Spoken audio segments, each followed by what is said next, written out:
رباه عفوك إني للنور مدت يداي. بسم اللہ الرحمن الرحیم. الحمدللہ.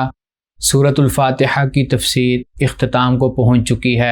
اب ہم سورۃ الفاتحہ کا خلاصہ ملاحظہ کریں گے اور اس کے ساتھ ساتھ ہم توحید کی چند ایک اقسام بھی بیان کریں گے. سورۃ الفاتحہ قرآن مجید کا ابتدائیہ، دباچہ اور مقدمہ ہے. جس طرح سورۃ الفاتحہ کی تفسیر میں پہلے ذکر کیا جا چکا ہے کہ اس کے کئی ایک نام ہیں اور یہ سورت اللہ تعالیٰ کی حمد و ثنا پر مشتمل ہے.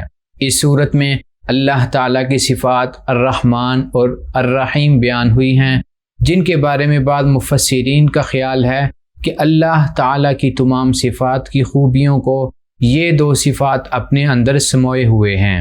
اللہ تعالیٰ تمام جہانوں کا خالق اور مالک ہے اور اسی طرح تمام عبادتیں، بڑائیاں اور مدد مانگنے کے لائق بھی صرف وہی ذات ہے.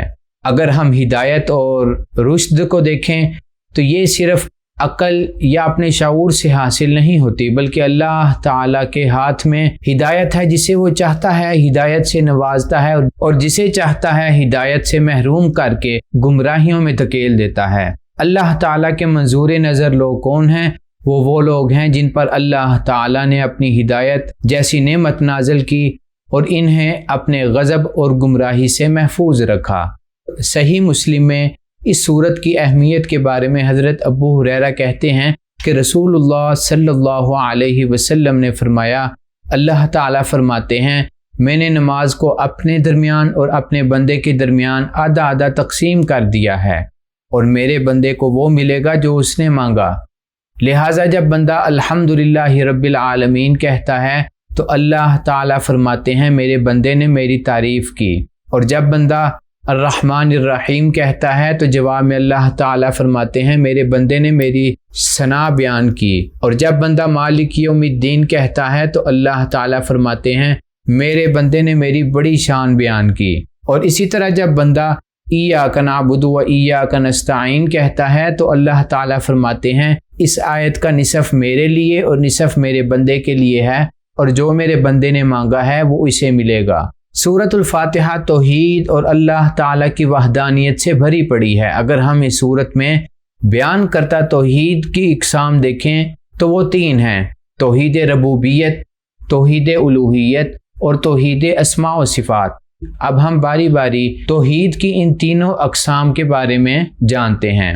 توحید ربوبیت کیا ہے؟ اس کا مطلب یہ ہے کہ اس کائنات کا خالق، مالک، رزق دینے والا اور اس دنیا کے تمام کاموں کا مدبر اور ان کا انتظام کرنے والا صرف اللہ تعالیٰ ہے.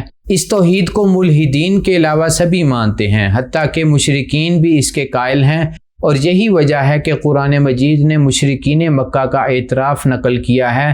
سورہ یونس میں آیت نمبر 31 میں اللہ تعالیٰ فرماتے ہیں قُلْ مَنْ يَرْزُقُكُم مِّنَ السَّمَاءِ وَالْأَرْضِ أَمَّنْ يَمْلِكُ السَّمْعَ وَالْأَبْصَارَ وَمَنْ يُخْرِجُ الْحَيَّ مِنَ الْمَيِّتِ وَيُخْرِجُ الْمَيِّتَ مِنَ الْحَيِّ وَمَنْ يُدَبِّرُ الْأَمْرَ فَسَيَقُولُونَ اللَّهُ فَقُلْ أَفَلَا تَتَّقُونَ.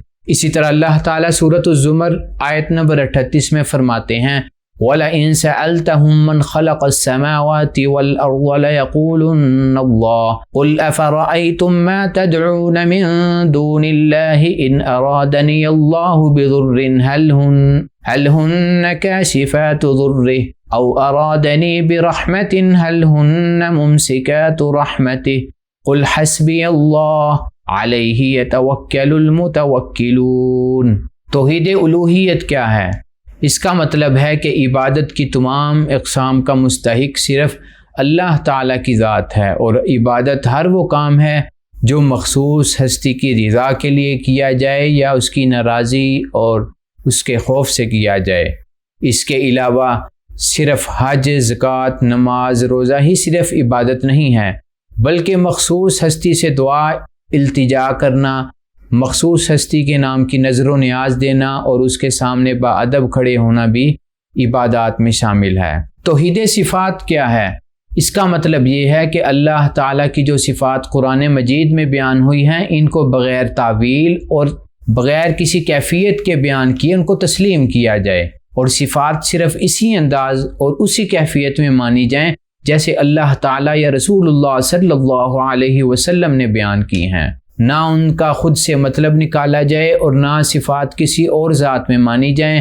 جس طرح اللہ تعالیٰ کی صفت علم غیب ہے، اللہ تعالیٰ کا علم والا ہونا ہے، اللہ تعالیٰ کا بصیر ہونا ہے، حدیث رسول صلی اللہ علیہ وسلم میں اللہ تعالیٰ کے دونوں ہاتھوں کا ذکر ہونا ہے، قرآن مجید میں اللہ تعالیٰ کے چہرے کا ذکر ہے۔ ہم ان اسماء اور صفات کو بالکل اسی طرح مانیں گے جس طرح قرآن مجید نے ذکر کیا ہے۔ ہم ان صفات اور اللہ تعالیٰ کے ناموں کا اپنی طرف سے کوئی مطلب نہیں نکالیں گے۔ اللہ تعالیٰ کی تمام صفات اور ناموں میں کسی بھی حوالے سے کسی کو شریک کرنا جس سے اس بات کا احتمال پیدا ہونے کا ڈر ہو کہ اللہ تعالیٰ کی صفات کسی میں مانی جائیں گی، یہ بالکل شرک ہے۔ جیسے کسی کے بارے میں علم غیب کا دعویٰ، کسی کے بارے میں سمجھنا کہ وہ رزق دیتا ہے یا وہ اولاد دیتا ہے، یا اللہ تعالیٰ کی کسی بھی صفت کو کسی کی ذات میں ماننا، یہ سب چیزیں شرک فی صفات میں شامل ہوں گی۔ اللہ تعالیٰ سے دعا ہے کہ اللہ تعالیٰ ہمیں شرک جیسی کبھی بیماری سے بچنے کی توفیق عطا فرمائے اور ہمیں علم اور عمل کی توفیق عطا فرمائے۔ اس ویڈیو کو اپنے دوست احباب کے ساتھ شیئر کریں، اور اگر آپ کا کوئی سوال ہو تو آپ نیچے کومنٹس میں سوال کریں، انشاءاللہ آپ کے سوال کا جواب دیا جائے گا۔ جزاک اللہ، بارک اللہ فیک۔